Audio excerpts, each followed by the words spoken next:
Diretamente dos estúdios da Pint Network aqui na Brasil Brau, recebo Bia Amorim, grande amiga, que tem uma novidade quente para dividir com a gente. Bom dia, boa tarde, boa noite, Lude. Que lindo o stand de vocês aqui. Primeira vez que a gente grava aqui, ó, É, no Tete a já Tete. gravamos muito, mas nunca no tete a tete. E que bom, acho que vocês aqui com essa novidade, e a gente também trazendo a novidade, que é a nossa fanzine, na língua, a Zine para beber os Brasis. Muito legal. Eu já baixei a minha, já dei aquela divulgadinha básica lá na Hipacondríaca. Vai estar também no descritivo desse episódio no Spotify. Mas dá um teaser pra gente, do tipo assim, o que que tem lá? Eu sei que tem um monte de gente incrível que escreveu para vocês. O trabalho gráfico, salvo engano, é de um grande amigo que eu te apresentei. Sim. Então conta pra gente um pouquinho. Bom, a gente começou essa fanzine porque colocamos no edital do Fermenta de Uhum. 2025. Quando a gente estava pensando qual projeto, né, a gente aplicar, a Aline trouxe essa ideia de, vamos fazer uma fanzine. Ou seja, não é exatamente uma revista, Uhum. ela tem um pouco mais de liberdade criativa, né? A Aline, ela fala que tem essa intenção talvez um pouco mais plástica, né, da gente poder brincar com os conteúdos. E a gente tá tão feliz com o resultado, porque é aquilo, né? A gente vai estruturando, vai convidando as pessoas para participar do projeto, e quando está pronto, né, ver que os pedacinhos do quebra-cabeça funcionaram é muito legal. Então a gente tem o pessoal do Café Coado Estúdio com o projeto gráfico e a ilustração da capa. Uhum. O Otávio, do Além do Que, gente, um beijo especial pro Otávio, ele mora no meu coração. Um carioca incrível que fez, né, também o nosso e-book. E daí a gente tem um trabalho de conteúdo que tem a Aline Maniotto abrindo, né, os trabalhos ali dos textos. Aí a gente tem a Raquel Tupinambá falando de Tarubá. A gente tem o Gabriel Gurian, velho conhecido, velho mesmo, né, conhecido, Sim, alma sim. velha conhecida É aqui do também uma Sul. alma velha, mas ele agora, o Henrique falou que ele está fazendo um trisal conosco. A gente tem a Pamela Queiroz falando sobre o Aluá. A gente tem a Mari Mesquita. Gente, pegamos todo mundo da equipe do Surra ali, né? A Mari Mesquita falando sobre bebidas mistas. A gente tem a Flávia Gepinho, que é uma jornalista, falando sobre construção do paladar. A gente tem um texto meu falando sobre um serviço à brasileira. E aí a gente também compôs com imagens, né? Então tem o André Dahmer, a gente tem a Yumi Shimada e tem a Ella Might, fazendo cada um ali com a sua forma, com o seu traço. É engraçado também o quanto a gente consegue colocar um conteúdo num só desenho, né? Uhum, uhum. E foi um trabalho muito bacana de fazer, vários meses de trabalho.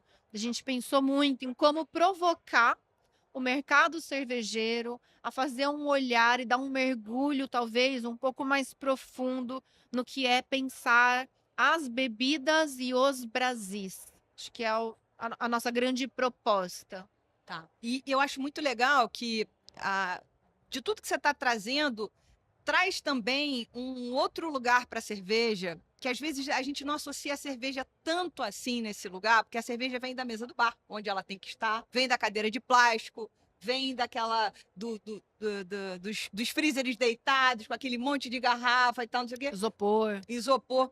Mas aí você está trazendo ela para um lugar de história, contextualização, até um tanto de intelectualidade, Com certeza. né? Porque cerveja é gastronomia, cerveja é ciência, cerveja é intelectualidade, é ancestralidade. Então, tem um pouco essa provocação de falar que cerveja não é só simples. Cerveja é simples também, pode ser simples, mas ela é profunda. Tem um pouco dessa provocação? Tem. Uma coisa que a gente fala e que todo mundo sabe é que a cerveja não é uma bebida brasileira, mas é a bebida dos brasileiros. E aí essa provocação vai de como a gente consegue valorizar, incrementar, contar histórias, criar narrativas que sejam mais valiosas, né? E isso não é simples, porque também não é uma contação de história por contar. Não é Sim. inventar algo, não é nem fetichizar, né? Uhum. Falando nisso, lembre, gente, quantos cariocas nesse projeto também. E tem o Preá, que é porque o Preá, a gente tem 2 imagens dele. E na conversa foi muito legal, porque a gente teve uma conversa com cada uma dessas pessoas, né? E na conversa com o Preá é muito sobre esse lugar que a gente muitas vezes cria, como se algo daí fosse exótico, olha para o botequim como se fosse um fetiche, não algo que ele é, Uhum. né? Então a gente criou um caldeirão de coisas que parecem que são desconectadas, mas elas são conectadas para quem quer pensar a cerveja para muito além do que só o líquido amarelo que está no copo, né? Exatamente. Inclusive que a cerveja não é só amarela, Brasil, né? Exclusivo. Inclusive isso. Agora é legal você falar do Preá. A Preá já teve com a gente aqui no Surra. E o maior susto que eu tomei quando eu convidei o Preá para conversar com a gente, já deve ter uns 3 anos isso. Ele primeiro tava criando lá as fotos dele, visitando os botecos dele e tal, refazendo os registros dele. Aí ele fez um post no Twitter, gente. É Twitter, tá? Não é X. Adoro. Fez um post no Twitter, ranqueando, sei lá, 156 bares em Copacabana, botequins em Copacabana, e isso viralizou. E aí ele foi, de fato, apresentado, digamos assim, para a grande internet, né? E aí a gente chama o Preá, ele vem conversar com a gente, ele fala: você não sabe da maior. É. Eu era um beer geek. Eu era um Aham. comprador de, sei lá, Brewdog lançou no Brasil, nananã. Então, e aí essa pessoa faz o caminho inverso, né? Do tipo assim, tá bom, já fui lá, já provei, gosto de cerveja, mas eu gosto mais disso aqui, porque tem uma coisa de É sociologia isso que no eu ia falar. botequim, né? Tem uma coisa de antropologia no botequim que ele consegue enxergar. E aí, vou trazer, a gente tem um editorial que se chama Lambidela, dentro da fanzine, que são, a gente fez 2 lambidelas. Uma é de uma frase do Sommelieria Pindorama, do curso que a gente tem, e a outra é do Luiz Simas. E eu vou conectar, mais um carioca. Aí, ó. Eu vou conectar porque o que o Luiz Simas vai falar, que também é um pouco do que o Preá fala, o Simas falou esses dias que a gente precisa vivenciar o boteco, o botequim, como antigamente, como um lugar de crônica, de olhar a vida, de sair da tela, de estar ali presente, de vivenciar aquilo como cotidiano. Uhum, uhum. Não como algo especial, não como algo extraordinário, como algo do cotidiano, do simples, do só viver mesmo, Aham, aham. da arte do encontro, né? Então essa coisa de sentar e olhar para o outro, né? E de ver aquela coisa, o cara tá lá e aí ele tá com o copinho dele, ele tá pensando na vida, daí ele pede uma cepipets ali, toma cervejinha. Não é extraordinário, mas no fundo é também, né? Então acho que também voltar para esses lugares onde a cerveja também ela não é protagonista. Sim, ela é um objeto de cena, né? Ah, adorei essa, um objeto, a cerveja como objeto de cena. Exato. Gente, a gente vai ter um papo inteirinho no Surra de Lúpulo, tanto com a Bia quanto com a Aline, que co-criou com ela a fanzine. E a gente vai saber disso tudo e muito mais, e quiçá provocar para saber se tem planos de uma segunda edição. Quem sabe? Não vou contar agora, vamos aguardar esse episódio. Vamos aguardar esse episódio. Bia, queria agradecer mais uma vez, minha amiga, por receber você agora na nossa casa física, Brasil. Eu não sei se eu vou embora daqui, eu acho que vão desmontar Brasil Brau, vou estar aqui deitada aqui no chão. É o estúdio do Pint Network e um estúdio e estúdio, né? Porque aqui em São Paulo só tem isso também, né? Tá linda a casa, parabéns. Eu gosto muito de olhar para o projeto de vocês crescendo como Pint Network, olhando para esse mercado, acho que de uma forma profissionalizada, mas também muito humana, né? Que eu acho que a cerveja ela vai levar a gente para esses lugares e esses encontros. Obrigada de novo pelo espaço. Parabéns aí, muita coisa legal.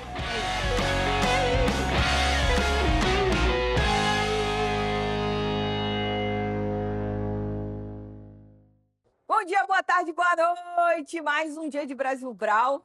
tô eu aqui sentada com essa mulher maravilhosa, Mariana Maranhão, que já esteve com a gente no Surra de Lúpulo, mas parece que era outra vida, porque a vida dela mudou completamente desde o nosso último papo até agora. Então, Mari, relembra pro pessoal quem é você. Oi, gente, tudo bem? Um prazerzaço estar aqui. Muito obrigada por chamar para a gente conversar um pouquinho. Eu comecei na área de produção, sou formada em Química, sonhava em trabalhar com produção, gosto muito até hoje. Entrei, me formei em Química, fiz o mestre cervejeiro, sou sommelier de cervejas, juíza de cervejas, e aí fui estudando cerveja, participando de tudo que envolvia cerveja.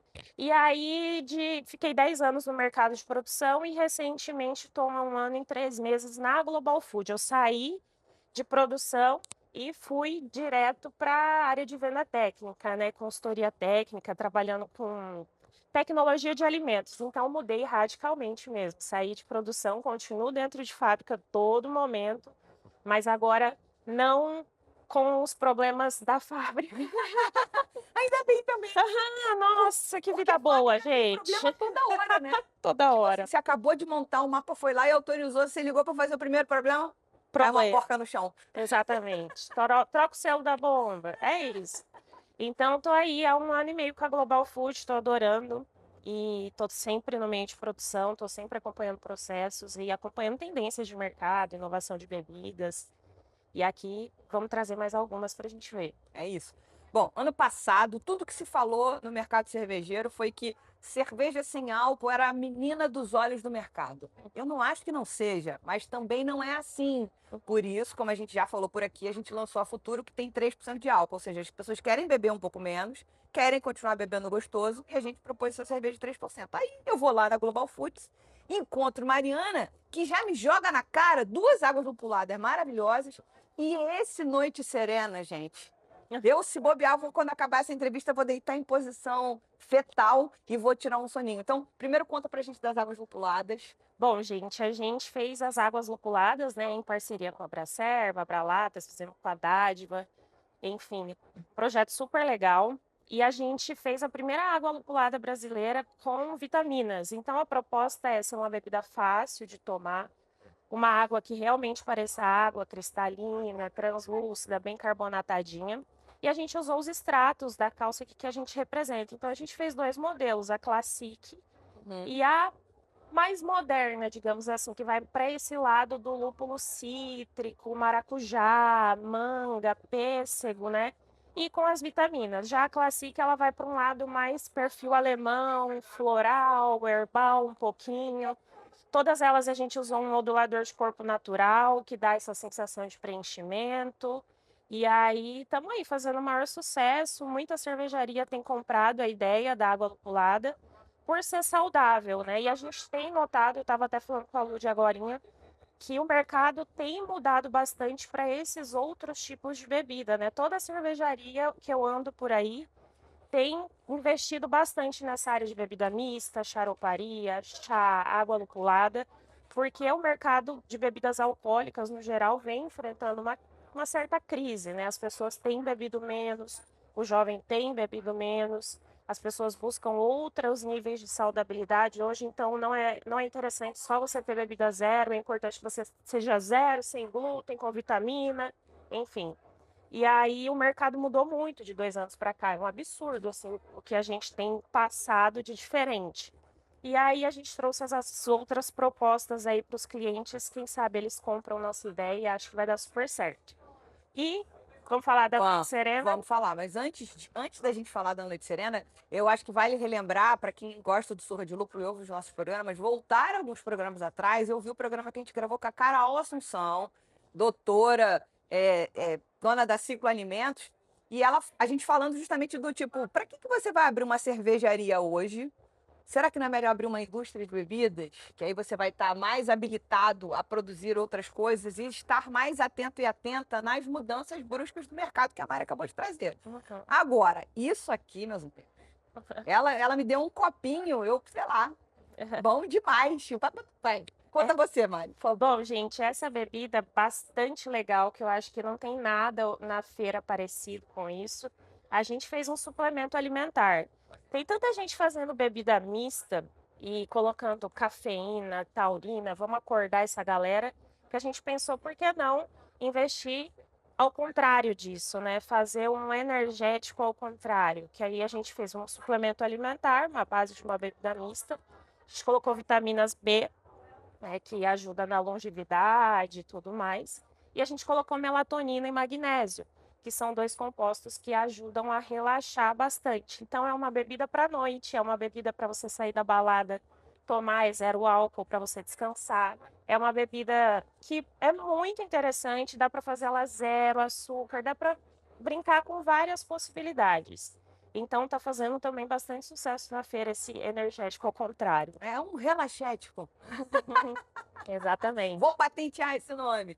Muito legal. E vocês estão com certamente outras soluções, porque, como a gente falou, ano passado a menina dos olhos era cerveja sem álcool. Aham. E esse ano, tudo que a gente tem ouvido falar, não só aqui, mas também com os dados, os últimos dados do Anuário do Mapa, que a nova menina dos olhos é a cerveja sem glúten. Hoje a cerveja sem glúten e cervejas que a gente tem chamado aí de ultra, né? Que são as cervejas que têm baixo teor alcoólico, ali 3%, que seja sem glúten e que seja low carb. Tem sido uma opção bastante estudada e tem sido feita por bastante cervejarias, porque a gente viu que está tendo uma entrada maior do que a própria cerveja zero álcool. Mas isso também é pelo processo produtivo, né? Assim, as cervejarias artesanais não têm uma tecnologia de desalcoolizar a bebida.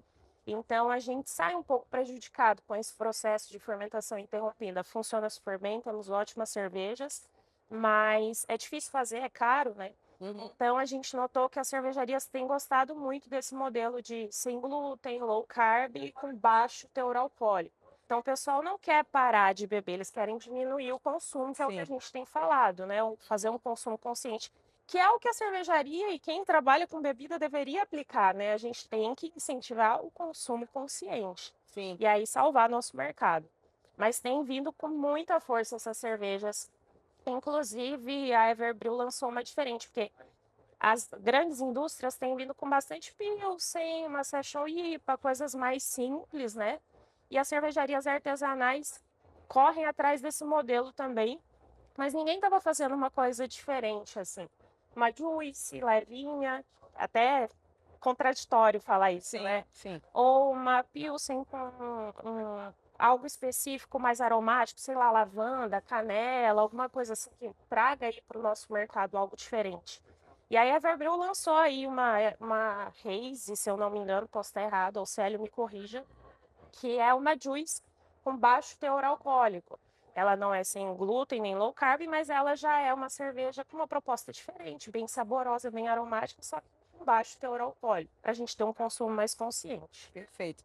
Uma das coisas que eu tenho, depois de tantos papos que eu já tive aqui no Surra, eu acho que a gente está na terceira geração das cervejas sem álcool. Uhum, A primeira geração é aquela lá da Kronenbier, da Liber, que todo verdade. mundo achava terrível, tal, tal, tal. Aí a Heineken, em 2020, inaugura uma cerveja que é igual a uma cópia fidedigna da cerveja com álcool dela, e isso faz um sucesso estrondoso. Uhum. E aí as outras grandes companhias vieram a reboque disso. As cervejas artesanais que começaram a produzir cerveja sem álcool, eu acho que equivocadamente foram fazer apenas coisas leves. Pilsen, nananana, sabendo que a gente não tem condição de fazer a dealcoolização como a grande indústria tem. Isso, Então, idealmente falando, você tinha que colocar outras coisas para poder compensar o isso. gosto de mosto, o aroma adocicado e etc. Então, assim, a gente está entrando, eu acho, na terceira geração de cervejas sem álcool, Sim. cada vez mais parecidas com as normais, mas eu tenho uma outra observação: a cerveja sem álcool, ela não necessariamente, sobretudo para artesanal, ela não precisa ser uma cópia fiel daquela com álcool. Entendeu? Exato. Isso faz sentido para a grande indústria que está educando um público, Concordo né? totalmente. A gente pode fazer cerveja zero de todas as outras formas, com outros sabores, outras características. Sour. A gente tem um exemplo da Sim Cerveja, que faz tudo sem álcool, com uma variedade absurda, né, de estilos. Então é isso, a gente não precisa estar sempre olhando o que a muito grande está fazendo. Claro, a gente tem que aprender com eles. É claro isso. Ah, tá dando super certo uma outra, por que não fazer uma outra, então? Para o nosso público também, né? Acho que são públicos diferentes e dá para crescer das duas formas. Não, perfeito. Hum. Então, eu acho que esse é o entendimento da gente começar a olhar para o futuro e com os dados que a gente tem marretado na cabeça das pessoas aqui na Brasil Brau, mas via de regra no nosso dia a dia, que dado é 50% do caminho quando você fala de cerveja sem álcool. Quando você fala de cerveja de uma maneira geral, a gente está aqui agora mostrando água lupulada. Primeira vez que eu ouvi falar de água lupulada, a primeirona foi no Tanque, Uhum. Brewpub aqui em São Paulo, da Júlia, e eu esqueci o nome do sócio dela. Não tem problema, mas a Júlia falou sobre isso, bebi água lupulada lá. E depois eu ouvi o Doug Vellick, que na época era CMO da Revolution Brewing em Chicago. E eles falaram, a gente não vai fazer sem álcool. Isso ele deve ter falado há uns 3 anos atrás. A gente não vai fazer sem álcool, não, nosso perfil, mas a gente vai fazer uma água lupulada muito lupulada. Para quem gosta de IPA, que era o caso da Revolution, poder beber essa bebida e se identificar com a cerveja. Ele já não está mais na Revolution, ele agora é um analista do mercado, e eu acho que a Revolution já está fazendo alguma coisa sem álcool, mas tudo bem, faz parte, é isso, né? É isso, Nada a gente tá tem que escrito se em pedra mais. Exato, a gente tem que se adequar ao mercado, né? É bebida mista, são cervejas sem álcool. Eu acho que toda cervejaria tem que ter a sua cerveja sem álcool, sim, é inclusiva, é importante ter. Mas a gente pode optar por outras bebidas, coisas mais leves, com uma saudabilidade diferente. Então, hoje é seguir o caminho do sucesso olhando para todos os lados, né? Com certeza.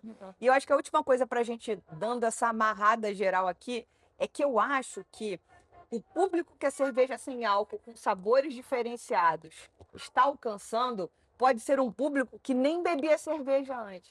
Ou seja, você abre portas para que essa pessoa fale assim, poxa, cerveja sem álcool é assim, talvez eu vá gostar de alguma com álcool que seja parecido com Claro, é uma porta de entrada, totalmente. É isso. Mari, muito obrigada. Obrigada a você. Aqui. Valeu. Obrigada, Prazer. gente. Foi um prazer.